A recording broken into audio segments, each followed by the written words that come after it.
Hello, hello, hello to all of you guys in the Pinkhouse. I am so excited about today's guest. First, in the interest of full disclosure, I have known her since she was an infant. I mean, infant. When she came into the world, this is when I met this wonderful, wonderful young lady. And I have watched her grow, mature, and now she's just doing great things, which is why she's here at the Pink House today, so that we could talk to Miss Wynter Brooke and find out as a young person what her goals are, what she's into, and just all the little fascinating things that I love about her. I want to share with you guys. And this is because you know what? It doesn't start when you get old like me. It starts when you're young like Wynter, when you have aspirations, goals, and desires. And so that's what we're going to do. So, Wynter, what I'd like you to do first off, my darling, is to introduce yourself to the Pink House. Hi, everyone. My name is Wynter, How and old are I'm you, Wynter? Share with us how old you are. 27. Okay, 27. And Wynter, tell the Pink House people, what do you do with your hands? I do sign language for work. Okay. What got you interested in that type of work, Wynter? I wanted to do something that I could do for Jehovah and support myself, Okay. Yeah. and that's what I chose. Okay. Now let me ask you a question. When you started out, did you find it very, very challenging, or did it come to you naturally as you were learning it? No, I just always thought it was pretty fun. Pretty fun. Not a lot of people do it, so felt like it was a very niche type of situation. Okay. And so let me ask you, so how long have you been signing now? How long have you been signing? I started in 2013, and I'm still learning to this day. Okay. So now are you certified as a signer, or what's your status? What's your I guess what would I say, credentials? What are your credentials? I'm not a certified interpreter. Okay. So is that something that you're working towards, or what I mean, I don't know if that's something that happens with interpreters. I'm just asking the questions. I don't know. Is that something in the field, or do you not have to be once you graduate, I guess, from college with a degree in it? Well, my degree is not for interpreting either. It's actually a different type of degree. Okay. But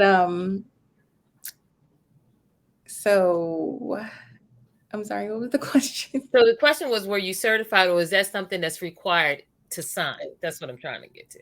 I'm not certified, but my next step, I would like, since I work in the school system, I would like to get my EIPA, which is your educational interpreting Okay. certificate or certification. And that's just so you can work in different schools. It's not really like statewide or state to state. That's a different type of certification. And I don't Okay. really, I like where I'm at. I just want to do one goal at a time. I don't want to spend too much time on Mhm. trying to become top tier in my job, I Okay. guess. Okay. Yeah. Mhm. So, with well, with me, I work in health information management, and for me, I know every is it like every 2 years or something, you have to do what they call CEUs, continuing education, in order to, I guess, keep yourself updated as far as the trends and things in the field that you're in. Is that something that happens in signing? Like, do you guys get like every so often new signs that you have to learn, or is it just basically you just continue to build up your experience by practicing your craft? Jobs, some agencies require you to get CEUs. Okay. Um, you go to different workshops and things like that and get the CEU certificate and then email it to you. So you just have it. Um, Different workshops like that. Sorry, Cody just jumped on my. Are you gonna have to tell the audience who Cody is? Cody's my cat. He just jumped on my blinds right next to me That for was what no that noise was. apparent reason. All of that big old commotion. Okay. Is he okay? Are your blinds okay? Everyone is okay. Cody may have lost his mind, but it's okay. Um, right. So there's certifications for CEUs and different workshops and things like that. So, what are some of the most interesting scenarios that you've been in to sign? What are some of the interesting ones that you've done? I did a film festival. That was Really? yeah, it was all day. I was so tired, and the films weren't that great, but I had fun. I did a wedding, Oh, a wow. African wedding. Oh my goodness. How So was that experience? they it was very interesting. I Okay. could not understand them. They were speaking a different language, some parts. And it was just interesting to see because their culture and everything, how they dress, they Mhm. throw money around at the couple. Oh yeah, It was, I've seen videos of African weddings, so yeah, it was a I've lot. seen that. But it was nice because they fed us. They even gave us gift bags from the Oh couple, even wow. though I didn't even know them. So for most jobs, I walk away with like a little gift. I did a backstage tour of the Capital One Arena at a hockey game. Wow. And they gave us free tickets at the end so we could stay for the game afterwards once we were done working. And yeah, those are some of my favorite jobs I've done. Okay, that's really exciting. Now, working in the school system, what ages of young people do you sign for? Is it an age range that you work with? I do elementary school. Oh, elementary school. Is that challenging because they're so young? Do you find it to be very challenging because they're young? No, the challenging part is trying to keep up with my skills because they can talk for themselves and they don't know a lot of sign, and it's a Oh, mix of home sign, and they're also they may have other disabilities besides, on top of being deaf. So it, it's a toss up whether they may look at me or not, but I oh, am there for extra support if they choose to use me that way. so now, how does it work out? Are you there to deal with a deaf child one on one, or you deal with a group of them? Oh, look at him! He's beautiful. He He's likes being gotten on big. camera. Oh, he's. I used to have one that was a cuddler like that that would want to get up on me and cuddle. The one I have now, she don't want no parts of you. She like she don't like you to pick her up. She don't like no. She. He's only like this when I'm on camera. He Hey never wants to Tony. cuddle Oh, only outside. when you're doing something that he wants your attention. Only when I'm on camera. So like service or work or things like this, he He's just gonna make himself seen. mhm. Are you still in? I know you are relatively a new fur baby parent. So are you still enjoying it though? I'm trying to. I am desperately trying to. He's done things that I just not expect. Like Had no idea, right? he's able to open up all my kitchen cabinets and go Is he inside them. really? Oh, he is very active. I had a girlfriend, she had a cat, he could open their refrigerator. Oh, And so she had to really get with him to help him to see that's bad behavior and you don't do that. But he yeah. could he could open their refrigerator. He can open all the cabinets. Wow. And if I don't shut my door all the way, he can open the bathroom door and my bedroom door. Okay. He'll literally like scoop his paw around and And pull it open. Yeah. like a human. And how old is he now, Wynter? I don't know. Oh, I know I got him last August, so he was just maybe a couple months old. So oh, so he's probably going on a year or so yeah, coming this August. Okay. Well, see, he's got that real, he's still at that real active, aggressive stage. It'll settle down some if you can last with him until he gets to the next yeah. phase. He Look likes at to it as though it's like the terrible twos of a child, of a toddler. he likes to bite and play, bite my face.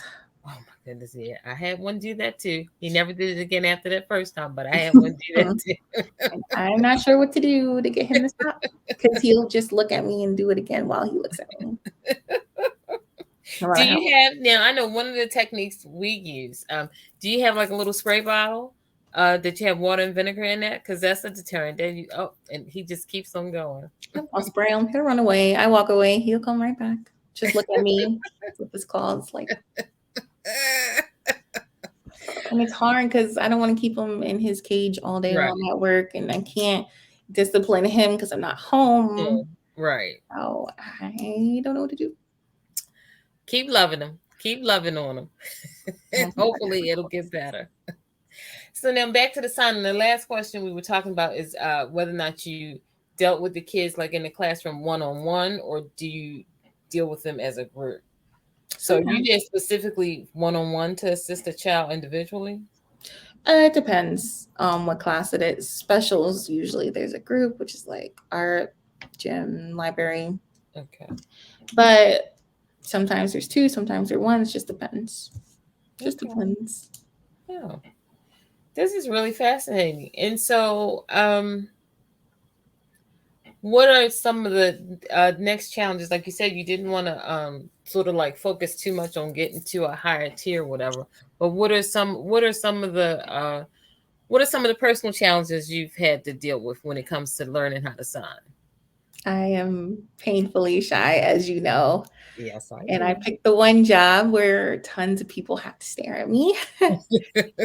So that is a constant challenge of just trying to put myself out there and look confident when I Well, you know what? That I commend you for that though, because that says a lot about you being motivated because you recognize, like you said, that you're painfully shy, but you have to do that in your job.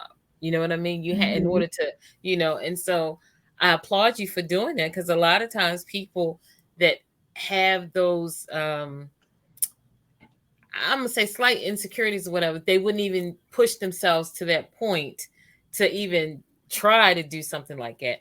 And you've been signing uh professionally for how long now? Oh, let me think. 2019? Wow. And so look at that. You've got years under your belt. And even though I can still see, even when you talk about it, that anxiety about it, but you still do it, every day Yeah. for work. So that's really what you do or should do is look back at where you started and daily how you conquer that every day. And that I applaud you for that because sometimes when we got things like that bother us, we don't always push ourselves out or step outside of our comfort zone to try to deal with that. So I applaud you for that. That's really good. Thank you, but it's not all me. It's my Well, mom. My mom was like, "What are you gonna do next? Are you gonna do this? Remember, improve, do this, try." so that's great though, because even with that, it's still you with that encouragement, you're using that to boost your confidence, even if it's slight, to do those things that keeps you going. So it's good that she's not letting you withdraw into your shell Mhm. and not, and so that's a good thing, because all of us need somebody that knows us well enough to know when we need that little nudge. Sometimes we just need a little gentle nudge or what have you. And so having done that, do you feel even more, just even if it's slight, do you feel slightly more confident? I think which with each new phase in sign language that I go through, I gain a bit more confidence Mhm. that I didn't have before, even starting out to when I first got the interpreting job. Mhm. I told my mother, I'm not going to apply. I'm not ready. They're not going to hire me. I'm just not. And she went ahead and did it anyway. And it turns out I got the job, which showed that maybe I can do this. That was the next boost of Right, confidence. right. And then, and so I was kind of stagnant for a while. And so my mom was like, so what are you going to do? Because this isn't just a job, this is also a hobby. So I really enjoy learning about it. Okay, good. And so the next step that I did was because a school is one standard setting, you're going to get the same information all the time. So I applied to be in an internship program as well, so I Okay. can get outside community experience as well to learn from that. And so I got in, and that's what I'm still doing now. And that's also giving me a boost of confidence because I have a mentor who gives great feedback, and I work with Oh, wow. different types of interpreters, different mentors. So that's really a help when someone watches me. And I've also record my own videos and do projects to all help just improve my overall interpreting repertoire. Okay. That's great though. And so this internship that you in, is that when you do like the programs for the library and things like that? Hmm.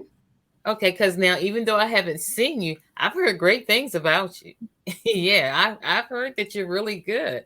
And so I really applaud you for doing that, Wynter, because all of that, again, like you said, is helping to boost your confidence. It's helping to build up your skill set. Because with anything that's a skill that we learn, practice is what makes us better. The more we do it, the better we get at it. And I just really applaud that. So if you had other young people that maybe were like you were before, really shy, very withdrawn, what would be um, maybe three, if you can think of three, only if you can think of three, what would be three things of encouragement that you would suggest they do if it was something that they wanted to do but were like that? What would you suggest they do? I would say tell other people what you want to do Okay. so they can guide you or help you, someone you can lean on, vent to. There's been many jobs where I walked away feeling just awful. So you need a good support system.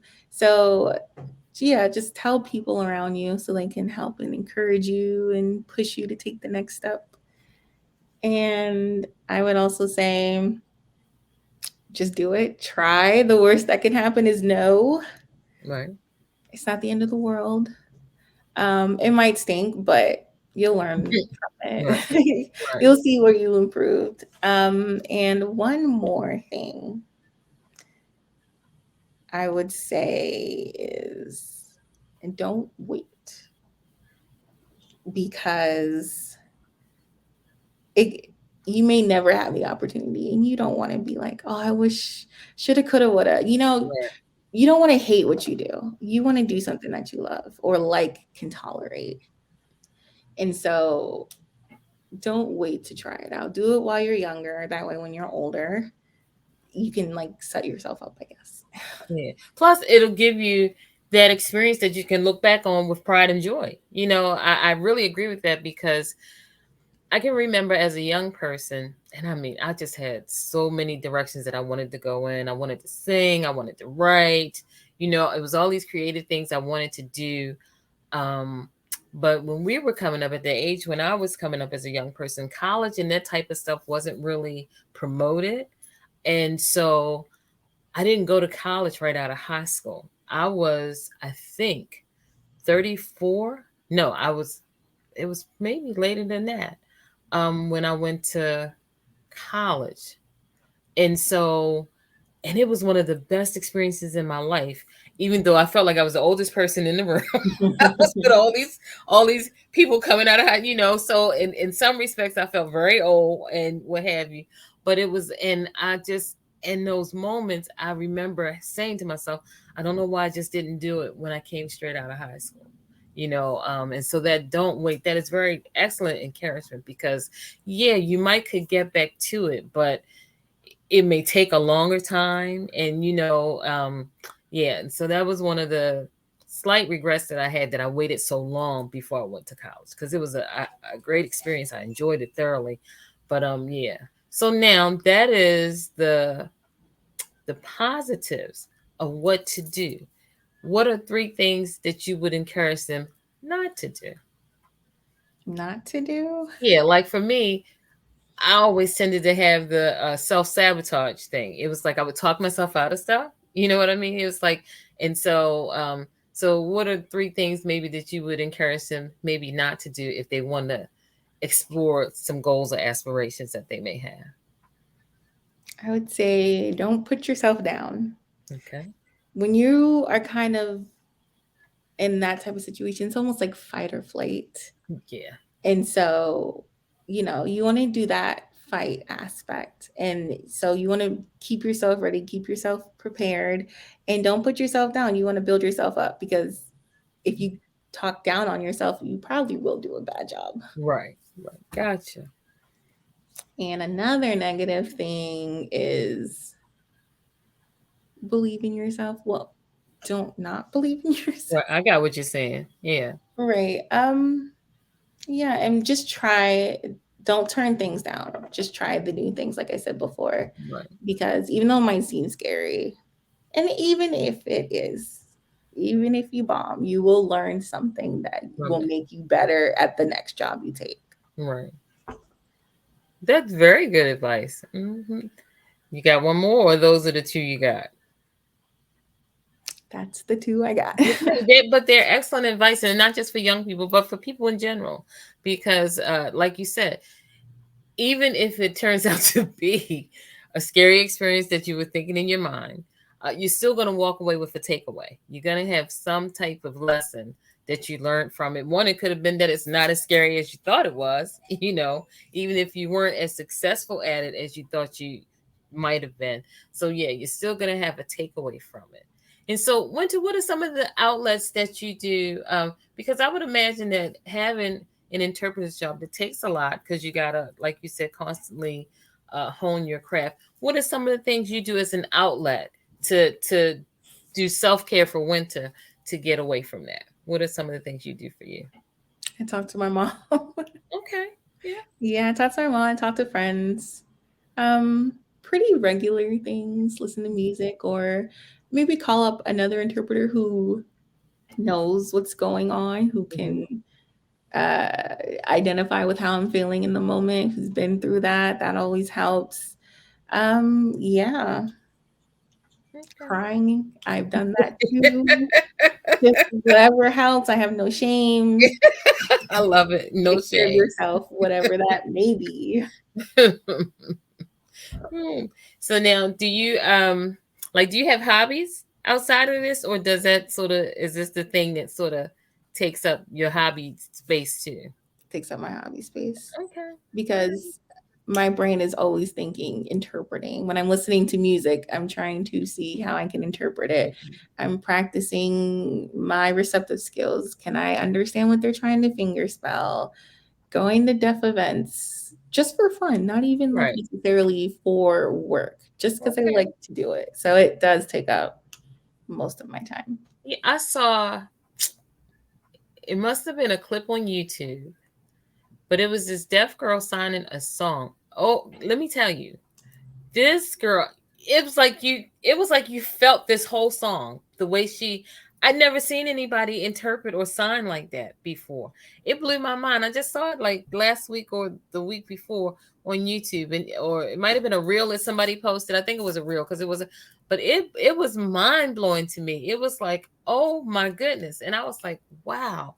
And so, just to be able to have that ability to, like you said, convey that information to people in a way that they really get it. Or sometimes, like I saw, it was a contestant on The Voice, and she's deaf, so she feels the music, and this is how she, and I mean, she sings on key, she sings got good pitch or what have you, and so it was just fascinating watching her do that. And when they talk to her, the way she talks about how she uh will interpret a song in order to get the beat and how she feels it and all that kind of stuff. It was very fascinating to me. So I can imagine, like you said, doing those different things, not even necessarily for work, but to just, see people do, express signing in that way. Now, let me ask you a question.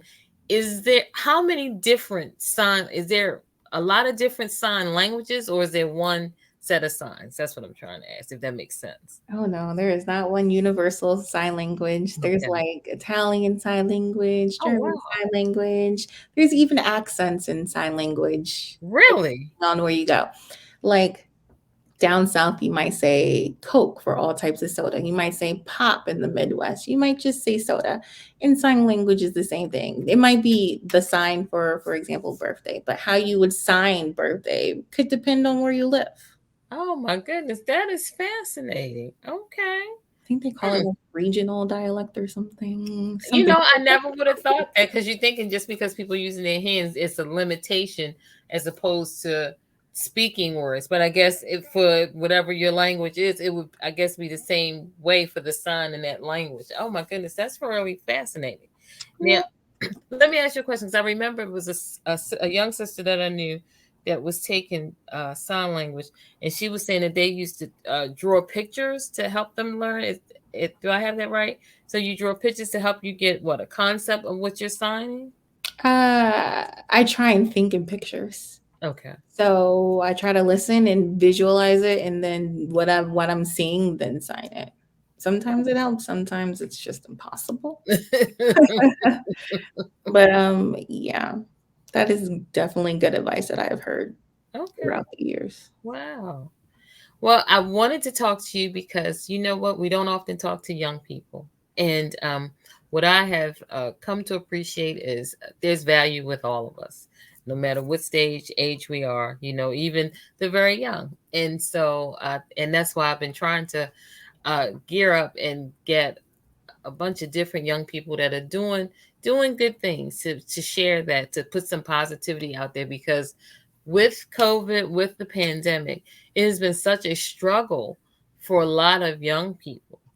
And so let me ask you this question. Do you think because you are engaged in an arena where you really have to be engaged mentally, physically with your body because you're doing gestures, do you think that's something that has helped you to navigate and deal with COVID and the pandemic, so that uh, sometimes the loneliness that people may be experiencing isn't as bad because you're doing something that really is engaging a lot of facets of your mind, your body together? Has that helped?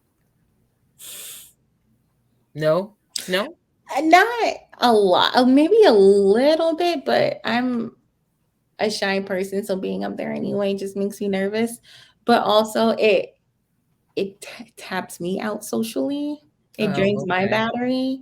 Okay. And so then going home, being alone because of the pandemic wasn't necessarily super terrible. Okay, gotcha. Okay. Yeah, everybody's different. See, that's the beauty too. Everybody's different, and things affect each of us in a different way. So whereas you might not have mind once you got to your space, you know what I mean? Whatever, somebody else, it might have just been too much for them to be in that more isolated circumstance. And so let's see. What else do I want to find out? This has been really fascinating, wanting to learn about signing and the different things.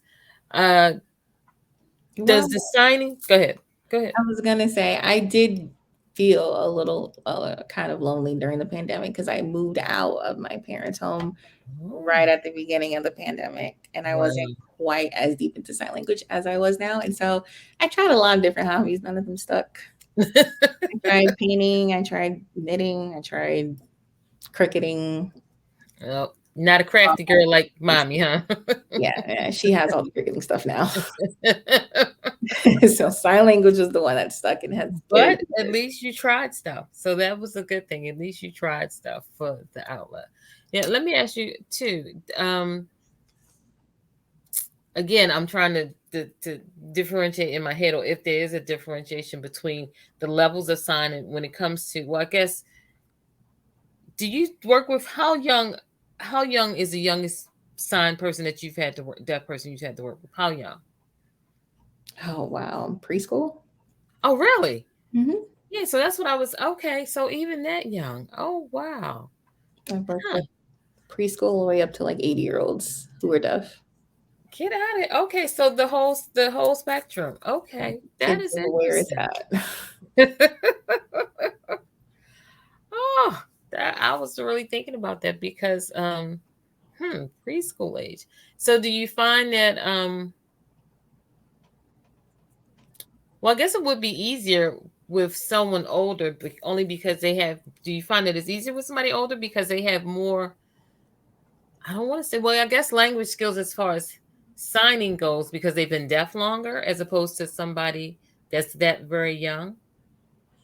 They both have their unique sets of No challenges. challenges. When they're deaf and older, they are very fluent. It's their native language. They might be natural, very like lackadaisical with their hand positioning, which can make it harder. Like I said, super fast, finger spell super fast.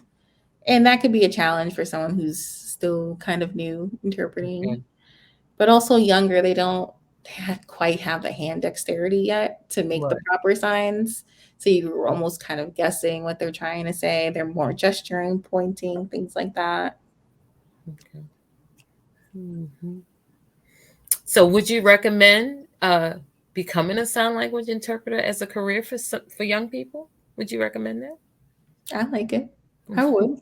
Okay. It's Yeah. flexible. It definitely will allow you to pioneer. Oh, great. That's wonderful. Okay, that is really, really good. So, what are there any other little nuances about it that maybe I haven't thought of a question that would cover it that you just want to share to let us know maybe about it? Mm, nothing that I can think of. Because I was trying to do this little for the promo, a little flipping thing. You know how they used to say talk to the hand? So I was trying to say talk to the hand, and I was like, oh no, but talk with the hands. That was trying to figure out how to word it to put it out there the right way. So I'm like, oh, whatever. I just said talking with the hands. Okay. Very fitting. Yes. But I really have enjoyed this time with you, Winter. I do. I have appreciated one because this is still taking you out of your comfort zone, coming on to talk. Yeah, and so I applaud that. I really do because that's what you got to do. Keep putting yourself out there. I really do applaud that, and I thank you for sharing your story with me. And so, is signing where you want? Is that the career path, the lane you want to stay in, or do you have aspirations to do something different? Forever. Oh, okay. So it's something that Forever. your forever career. That's good. Yeah, that's a good thing. Hmm. Well, honey, I love you dearly. You know that, and I appreciate you sharing your story. And so, you stay on. I'm gonna end the broadcast, but I want you to stay on. All right, Pink House. This has been Wynter Brooke McCollugh. She's a sign language interpreter. She works in the school system from the very young, and then also at special events. She has assigned weddings. She's dealt with people that have been 80 years old. So the whole spectrum. And so we have appreciated Winter sharing her story. And so, all right, let's stay on Winter. I'm going to end this broadcast.